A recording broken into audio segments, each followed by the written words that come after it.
you're still running your trades and service business with a paper diary and your phone's missed call log, then you're probably missing jobs, burning unnecessary hours on admin and leaving money on the table. In this video, we're going to talk about why and exactly what you can do to fix it. My name's Jay. I help trades and service businesses create systems to work smarter, not longer. And if you're feeling like you're buried in admin or just constantly chasing your tail, this video could be for you. We're going to be breaking down exactly why your current system might be holding you back and what you can do instead. So the real problem is, if you are trying to manage your jobs on your memory and your WhatsApp messages or your missed call log, then you're going to be doing it the hard way. And it might feel like you've got it under control when your week's quiet, but the minute things pick up, that's when the cracks are going to start to show. If you forget to call someone back or you lose track of what's been quoted, jobs will start getting mixed up and inevitably missed.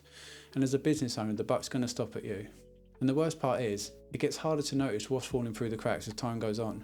A job that doesn't get booked, or a quote that never got followed up with, or a number you meant to call but now it's just buried under a list of messages. It's one of those slow, silent problems that just chips away at your business. And it's easy to underestimate just how many jobs are lost to missed calls, but the reality is, if someone calls you in an emergency and they can't get through, they're not going to be waiting around. They're not emotionally invested in you, at least not yet. So if no one picks up, they're just going to move on. It's not likely they're going to leave a voicemail. It's much more common they're just going to move on to the next service that's got a good review and take their business elsewhere. And you might think, I'll just give them a call back later, but by then it's going to be too late. You wonder what they wanted, you don't know how urgent it was, and even if you do get through, you're going to be on the back foot from the start, trying to get the details of the job, and they're going to probably find that pretty frustrating. So if your whole lead system is just following up on the missed call log, you're essentially winging it. So let's talk about the paper diary. I do understand why people like using them. It's one of those simple things you can scribble notes down and chuck it on the passenger seat when you're done.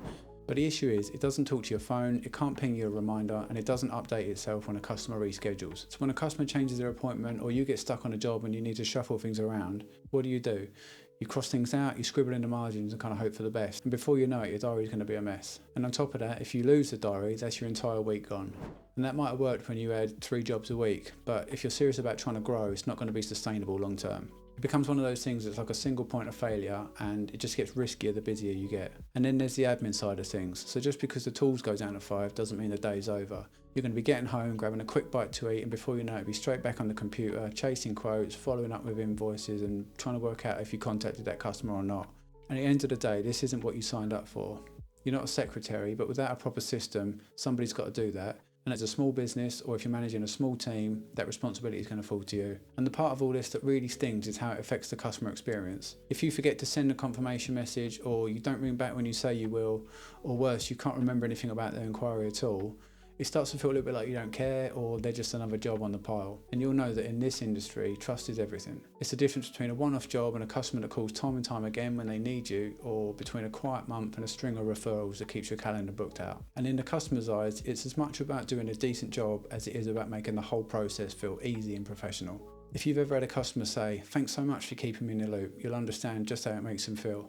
It sticks in their mind, and if the experience is messy, when you forget their names or appointments, or you don't send those follow-ups, it just slowly chips away at your reputation. And unfortunately, not just with one client, but potential clients that read your Google reviews or hear about you from word of mouth. So at this point, you might be thinking, what does life actually look like when I stop relying on these old methods of working and start using a proper job and customer management system?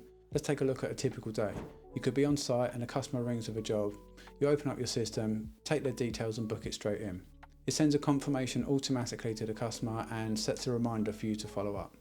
And that customer already feels like they're in good hands. Later on, you notify the customer that you're on the way, and when you finish the job, you've got all the info logged, the notes, the photos, the checklist is all marked off.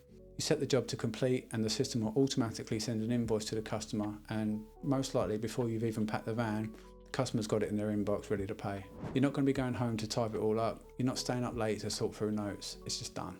And behind the scenes, that system is quietly working for you. And most reputable tools out there will provide you features like smart booking, so you can schedule your jobs fast without all that back and forth, automatic reminders so that your clients get notified before every visit. All your job info will be in one place, which means your notes, your history and your photos, so you haven't got to go digging through all the text messages and stuff like that to find the details. They provide instant quotes and invoices, so you can send them on site and just get paid faster. You'll get live updates, so if you're solo or even if you've got a small team, you'll know where they are, what's next and what's been done. And to wrap it all up, it'll link with your accounting system to keep all your books tidy. Realistically, this isn't going to be about replacing you, but it's about taking some of the weight off your shoulders so you can focus on doing the work you're good at. You get ahead and you come across more professional, and your customers are going to love that too. So that's it. If you are still managing jobs from your phone and your diary, it's harder than it needs to be. But the good news is it's fixable. You don't need to overhaul everything overnight. Just start small. Pick one tool. It doesn't have to be perfect, just better than the current way. Use it every day, book your jobs into it, send your first digital invoice, even if it's a bit clunky at first. And just keep it simple. You don't need every single feature, just the bits that help you stay organised and communicate clearly. If you do that, you're already going to be miles ahead of the competition. And if you want a hand getting started, there'll be some links in the description for some templates, calculators and guides that don't take a business degree to understand. So give it a crack and see how you get on. I'll see you in the next one.